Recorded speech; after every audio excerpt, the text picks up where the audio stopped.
selamat datang di Cakrapot, Cakrawikara Indonesia episode 22.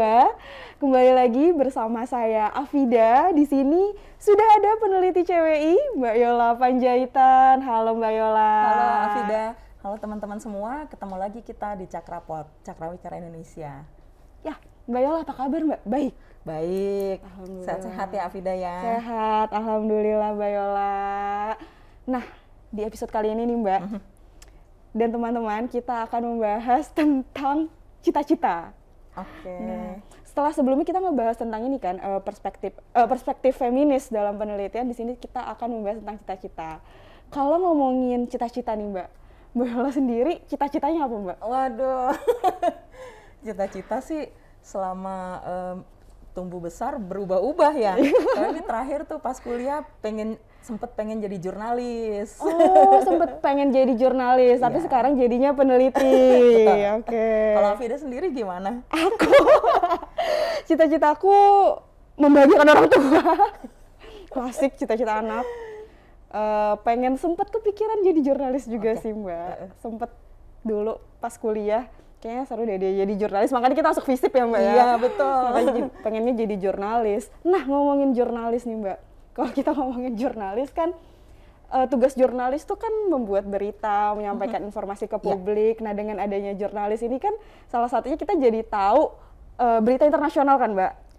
Nah ngomongin berita internasional, kita baru-baru ini ya di 2022 kan tahu jadinya informasi dari Korea Selatan nih. Di Korea Selatan kan Mbak Yola juga pasti udah tahu nih, kita juga baru ada pemilu di Korea Selatan memilih presiden yang ternyata terpilih adalah pemimpin yang konservatif. Di mana waktu pas kampanye pemilu tuh dia udah menggebor-geborkan bahwa dia menjanjikan akan menghapus Kementerian Kesetaraan Gender. Dan banyak pemilihnya dari presiden yang terpilih itu dikenal sebagai yang anti-feminis ya, anti-feminis di sana. Jadi memang mendapatkan suara dengan dia banyak mengkampanyekan tentang hal itu. Di mana hal itu terlihat sekali ya Mbak ya, maksudnya kayak kebebasan sipilnya nanti juga ada potensi untuk direpresi, terus kemudian dibatasi, betul. Dan mungkin orientasi seksual mungkin berkaitan dengan kebebasan berekspresi dan lain-lainnya juga mungkin nanti ada yang hilang atau gimana dengan adanya pemimpin yang konservatif ini. Nah kalau kita selain Korea Selatan nih Mbak, kalau kita bergerak sedikit nih Mbak ke negara tetangga yang lebih dekat, Filipina. Betul, 100 juga buat baru Mbak selesai Yola. pemilihan presiden. Betul, nah kan itu presidennya yang kepilih ini ya Mbak ya, dia anaknya mantan diktator presiden Filipina yang dulu. Betul. Si Ferdinand Marcos Junior, yang bapaknya adalah Ferdinand Marcos. Nah si Ferdinand Marcos Junior ini biasanya dipanggilnya Bongbong ya Mbak ya. Dia kan terpilih jadi presiden yang mungkin yang dia adalah anak dari presiden yang diktator. Nah kalau kita lihat anak dari presiden diktator, anak dari mantan presiden diktator terpilih sebagai presiden yang baru. Ini kan mencerminkan ada potensi untuk kita untuk Filipina kembali ke otoritarianisme ya Mbak ya. Karena ya mungkin pelanggengan dulu kekerasan yang dilakukan oleh ayahnya, terus pelanggaran HAM, korupsi itu kan mungkin jadi ketakutan warga Filipina juga mungkin ya, beberapa warga untuk kembali ke otoritarianisme. Nah, terus nih Mbak, kalau kita lihat di Korea Selatan yang pemimpin konservatif, terus di Filipina presiden kepilih yang dia anak mantan diktator Filipina. Kalau kita lihat ke Indonesia nih Mbak, kita ngomongin cita-cita lagi nih Mbak.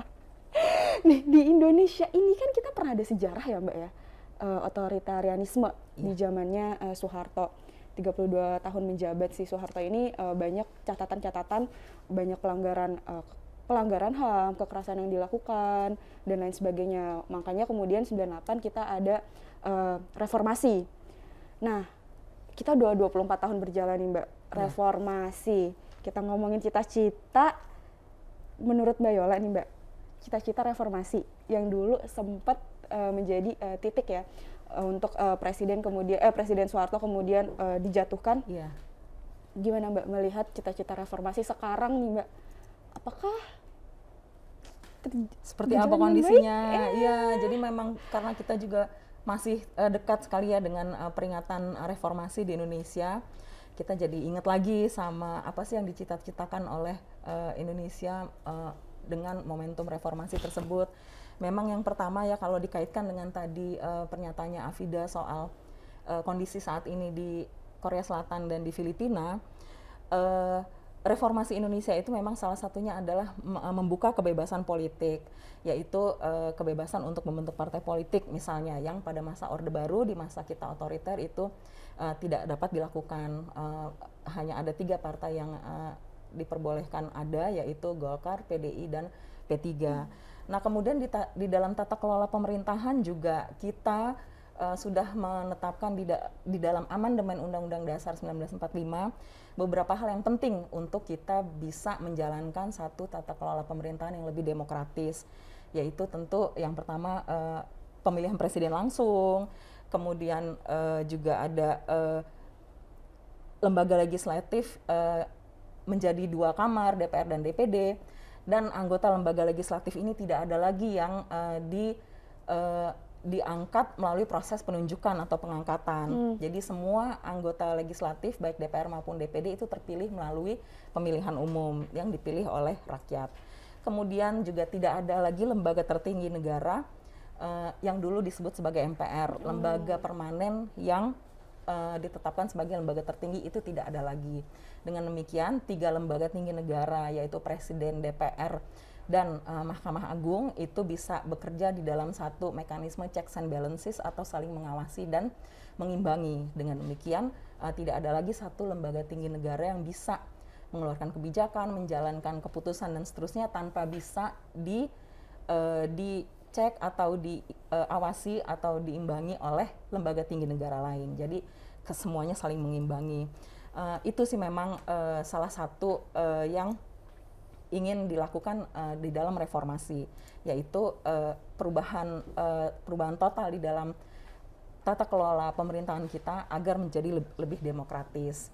Kemudian juga ada soal otonomi daerah ya, yang ini diinginkan agar otonomi daerah itu seluas-luasnya. Walaupun kemudian di dalam pelaksanaannya masih banyak masalah ya. Salah satu permasalahan di dalam pemerintahan masa Orde Baru itu adalah sentralisasi kekuasaan. Semua keputusan, semua program pembangunan itu diputuskan oleh pemerintah di tingkat pusat. Dengan demikian mengabaikan atau keputusan atau program yang sudah diputuskan ini banyak yang tidak sesuai dengan kebutuhan di tingkat lokal, di daerah di tingkat lokal. Dengan demikian ada semangat, ada keinginan untuk bisa membuka otonomi daerah seluas-luasnya, dalam arti daerah itu punya kewenangan untuk menentukan sendiri bagaimana cara menjalankan pemerintahnya, menentukan sendiri program-program pembangunannya, prioritas di daerah masing-masing. Itu sebenarnya semangat dari otonomi daerah, walaupun di dalam pelaksanaannya sekarang, di dalam praktiknya itu masih menemui banyak masalah karena kepala daerah yang terpilih langsung. Jadi kalau di masa Orde Baru kepala daerah itu dipilih oleh pemerintah pusat atau presiden. Langsung ditunjuk gitu Mbak? Ditunjuk. Tentu pada saat itu untuk demi kepentingan pemerintah pusat atau kekuasaan di tingkat pusat, dalam hal ini presiden, untuk bisa menjalankan program yang ditentukan oleh pemerintah pusat di masing-masing daerah itu. Nah, pada saat ini kita sudah memiliki kepala daerah yang dipilih langsung baik di tingkat provinsi maupun kabupaten kota. Tapi memang kita masih menemui banyak masalah dalam hal ini. Kepala daerah masih banyak yang mungkin tidak memiliki kapasitas yang dibutuhkan, kinerjanya tidak baik, pelaku korupsi juga, banyak kemudian banget. Betul mengabaikan pembangunan, mengabaikan kepentingan rakyat di daerahnya masing-masing, sehingga pembangunan itu tidak berjalan, tidak ada perbaikan dalam kondisi daerahnya. Kemudian juga masih ada masalah di dalam pemerintahan daerah itu kan terdiri dari kepala daerah dan DPRD. Nah ini memang di banyak daerah juga masih banyak tantangan dan hambatan karena tidak berjalannya koordinasi antara kepala daerah dan DPRD. Ini yang masih menjadi PR kita bersama. Itu beberapa poin dari reformasi. Oke, cita-cita reformasi untuk kita lihat sekarang ya Mbak. Berarti kalau tadi Mbak Yola sebutkan pemilu mungkin sudah berjalan, tapi kalau misalkan kita lihat lagi poin amandemen juga kita sudah melaksanakan ya Mbak ya? Sudah dilakukan amandemen Undang-Undang Dasar 1945. Itu tadi dengan pembukaan di dalam politik, kemudian juga sudah masuk jaminan hak asasi manusia yang melindungi hak kita sebagai warga negara, itu sudah ada di dalamnya. Jadi secara prosedural memang salah satu cita-cita reformasi itu yaitu amandemen konstitusi itu sudah berjalan di dalam beberapa tahapan. Betul. Nah kalau ngomongin amandemen nih Mbak, kalau menurut Mbak Yola nih, kita perlu nggak sih ngelakuin amandemen lagi Mbak? Nah, pas banget nih Afida. Memang dalam beberapa tahun belakangan ini kita mendengar wacana amandemen Undang-Undang Dasar 1945. Betul. Nah ini ada tapinya nih, amandemen itu sepertinya ingin diarahkan pada beberapa hal yang dapat mengancam jalannya demokrasi kita, yaitu yang pertama adanya keinginan untuk mengembalikan adanya lembaga tertinggi negara. Nah ini di dalam demokrasi sebenarnya bisa menjadi ancaman karena nanti pengisi lembaga tertinggi negara ini punya kewenangan mutlak untuk membuat keputusan dan kebijakan yang tidak dapat diawasi atau diimbangi oleh lembaga tinggi negara lain. Padahal saat ini kita sedikit banyak sudah kita letakkan itu mekanisme checks and balances. Iya, yang tadi disebutkan Mbak Yola di awal. Betul. Nah, ini jangan lagi diganggu oleh adanya satu lembaga tertinggi negara. Kemudian juga ada wacana membuat kembali atau menyusun kembali adanya satu PPHN atau pokok-pokok haluan negara. Yang ini mirip dengan garis-garis besar haluan negara di masa Orde Baru. Nah ini juga tentu tidak demokratis karena tidak ada kekuasaan lain yang bisa menggugat atau merevisi atau menolak satu aturan di tingkat lembaga tertinggi negara seperti yang namanya PPHN ini. Kemudian yang terakhir ada wacana perpanjangan masa jabatan presiden. Itu ini juga sama berbahayanya karena kan salah satu semangat dari reformasi adalah adanya pembatasan kekuasaan politik di negara kita. Pertama supaya terjadi perputaran yang demokratis, adanya siklus kekuasaan yang berganti secara demokratis sehingga partisipasi itu terjamin. Tidak ada satu kelompok atau sosok tertentu yang bisa menguasai satu jabatan dalam waktu yang tidak bisa dibatasi waktunya. Itu tidak bisa. Yang terakhir nih Fit, ada wacana perpanjangan masa jabatan presiden.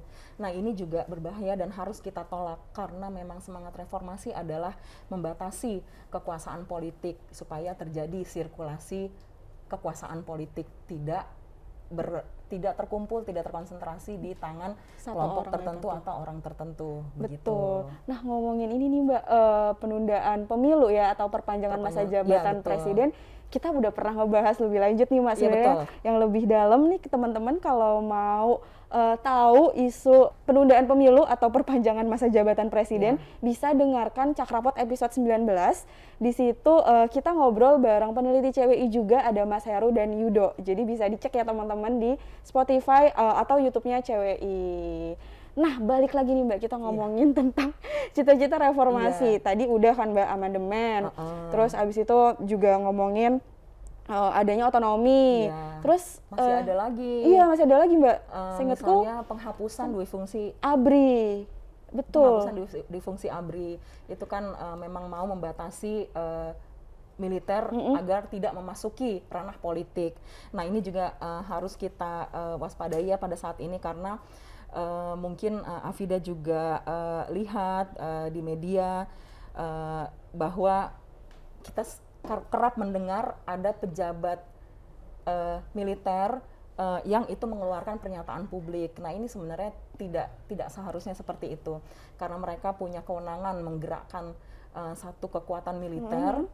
Jadi pernyataan yang dibuat di depan publik itu akan sangat berpengaruh baik kepada sipil maupun militer.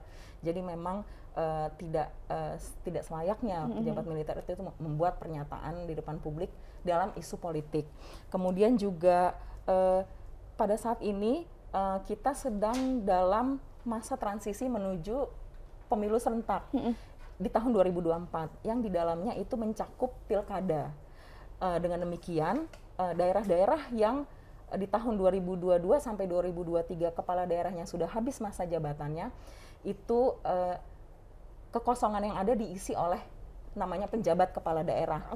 Nah di sini ada ternyata daerah yang penjabat kepala daerahnya itu diisi oleh militer, diangkat oleh pemerintah. Kayak aku tahu nih Mbak. Nah ini jelas-jelas bertentangan dengan semangat reformasi yang ingin menghapuskan dui fungsi ABRI, bersihkan jabatan politik dari unsur militer, jangan sampai militer masuk ke dalam itu, begitu.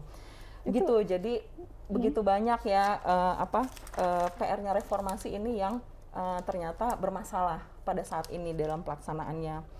Kemudian juga kalau mau geser sedikit soal penegakan supremasi hukum juga pada saat ini masih banyak masalah, dan ini memang memprihatinkan sekali ya, karena begitu banyak pelanggaran HAM berat di masa lalu yang tidak diproses sampai saat ini. Langkah-langkah awalnya pun saja tidak terlihat gitu dari pemerintah inisiatifnya untuk melakukan hal ini. Jadi ini masih jadi PR untuk kita untuk terus mendorong ini. Kemudian juga tadi terkait dengan perilaku rezim Orde Baru, reformasi itu memasuki masa reformasi, kita ingin menghapuskan KKN, ini juga mengalami kemunduran. Kita KPK baru aja dilemahkan kan Mbak kemarin. Betul, ini KPK sangat-sangat dilemahkan. Jadi ini menurut saya seperti kemunduran ya di dalam demokrasi kita, dan ini yang harus secara serius kita perbaiki begitu ya, untuk bisa secara bermakna gitu ada upaya untuk menghapuskan korupsi. Begitu kira-kira, Fit. Jadi kalau kita lihat lagi, kalau kita balik lagi nih Mbak, cita-cita. Kalau saya anak umur SMP terus ditanyain pas udah lulus kuliah, gimana cita-cita kamu tercapai atau enggak? Terus kita kalau nanya nih ke Indonesia, gimana cita-cita reformasi jadinya tercapai atau enggak nih Mbak, ngelihat penjelasan yang tadi Mbak? Iya, kayaknya dari diskusi kita barusan sudah kelihatan ya jawabannya apa. Iya, hampir semua tidak tercapai. Iya, itu sangat menyedihkan. Itu ironis sih Mbak sebenarnya. Betul. Karena kita 24 tahun tuh kayak kalau misalkan anak baru lahir 24 tahun udah kerja udah apa, terus kayak misalnya kita balik lagi malah justru ada kemunduran demokrasi. Betul. Yang tadi Mbak Yola juga bilang. Jadi emang sangat ironis dan menyedihkan banget sih ya Mbak ya, 24 tahun cita-cita reformasi, ketika kita lihat lagi justru malah banyak yang tidak tercapai. Walaupun yang tercapai juga tadi amandemen undang-undang tercapai, pemilu juga sudah dilakukan, tapi ya yang lainnya itu masih menjadi PR besar yang panjang juga mungkin ya untuk kita nanti mencapai cita-cita itu. Nah, nih Mbak, karena kita melihat bahwa cita-cita reformasi kita bisa dikatakan ya tidak tercapai. Sebenarnya apa sih Mbak ya biar kita tuh nggak balik lagi gitu loh ke otoritarian, karena itu ketakutan, jujur itu ketakutan yang nyata ya Mbak untuk kita balik ke otoriter. Itu gimana ya Dan Mbak? pekerjaan yang berat sebenarnya untuk kita semua ya, harus bersama-sama kita tanggung bersama, kita kerjakan bersama. Mungkin salah satu yang awal ya, karena kita ini sudah dekat juga dengan pemilu serentak 2024, kita harus memastikan bahwa pemilu itu tidak ditunda, tidak ada penundaan pemilu ataupun perpanjangan masa jabatan presiden. Itu yang harus kita jaga terus sampai nanti pemilu 2024 dan tentu seterusnya. Kemudian juga dalam konteks ini kan saya mau membawa poin partai politik juga ya, karena partai politik memegang peran sentral di dalam pelaksanaan, di dalam penerapan demokrasi. Dia mengisi jabatan-jabatan politik, kemudian juga dia juga menyusun kebijakan, rencana program dan seterusnya melalui melalui jabatan-jabatan politik ini yang diisi oleh kader partai politik. Nah, memang partai politik sendiri sebenarnya masih sangat tidak demokratis pada saat ini. Baik dari segi prosedur maupun secara ideologi atau keberpihakan mereka. Nah, karena mereka adalah pelaksana tata kelola pemerintahan intinya, maka sangat penting bagi publik untuk terus-menerus mengawasi, memantau jalannya pemerintahan. Misalnya begini, di dalam pembuatan undang-undang, yang ini dalam hal ini dilakukan oleh DPR bersama dengan presiden atau pemerintah. Nah, ini publik harus terus tetap aktif mengawasi apa saja rancangan undang-undang yang sedang dibahas, isinya apa, bagaimana prosesnya dan seterusnya. Karena undang-undang itu akan mengatur kehidupan seluruh masyarakat. Itu satu contoh. Kemudian juga terus mengawasi bagaimana kinerja pemerintah, presiden dan menteri-menteri dan seterusnya, birokrasi sampai ke bawahnya. Partisipasi publik harus terus dikuatkan. Kita sebagai sesama anggota masyarakat, berbagai elemen masyarakat sipil harus saling terus bekerja bersama, bersinergi, berkolaborasi, saling memberi masukan, saling mengedukasi untuk bisa menguatkan kerja bersama ini, gerak bersama mungkin lebih tepat, agar bisa secara nyata dan secara meaningful ya, secara bermakna itu mengkritisi, memberi masukan, mengawasi pemerintah, baik itu legislatif, eksekutif maupun yudikatif, untuk bisa menjalankan satu tata kelola pemerintahan yang lebih demokratis sehingga dapat membawa dampak yang baik bagi kita semua anggota masyarakat. Terlihat salah satunya di Undang-Undang TPKS kemarin kan, Iya, betul. Partisipasi publiknya sangat kuat walaupun emang panjang banget. Ya, itu 10 saja, tahun. Itu saja memperlihatkan betapa sulitnya mendorong satu undang-undang yang progresif, membutuhkan waktu yang begitu lama, dan ternyata masyarakat sipil di situ belajar dengan konsolidasi dan sinergi yang baik di antara berbagai unsur masyarakat sipil, itu bisa mendorong satu kebaikan. Produk undang-undang yang anti kekerasan seksual, menghapus kekerasan seksual. Oke, udah panjang banget ya Mbak Yola. Ternyata gak kerasa sih, tadi kita ngebahas tentang cita-cita aja, ternyata udah berapa ya, 20 menit mungkin ya sekarang. Teman-teman, makasih banyak untuk kali ini. Terima kasih sudah mendengarkan diskusi saya dan Mbak Yola tentang cita-cita reformasi, yang kesimpulannya ternyata ya sedih sih, ironis sih, masih tidak tercapai dan masih menjadi PR besar untuk kita semua. Terima kasih untuk waktunya Mbak Yola. Terima kasih Afida. Terima kasih teman-teman sudah mendengarkan dan menyaksikan Cakrapot episode 22. Semoga kita bisa ketemu di episode selanjutnya, dan semoga kedepannya cita-cita reformasi makin bisa terlaksana dengan baik ya. Jangan sampai ada kemunduran demokrasi. Oke, dadah. Terima kasih teman-teman. Terima kasih Sampai semuanya. ketemu. Sampai ketemu.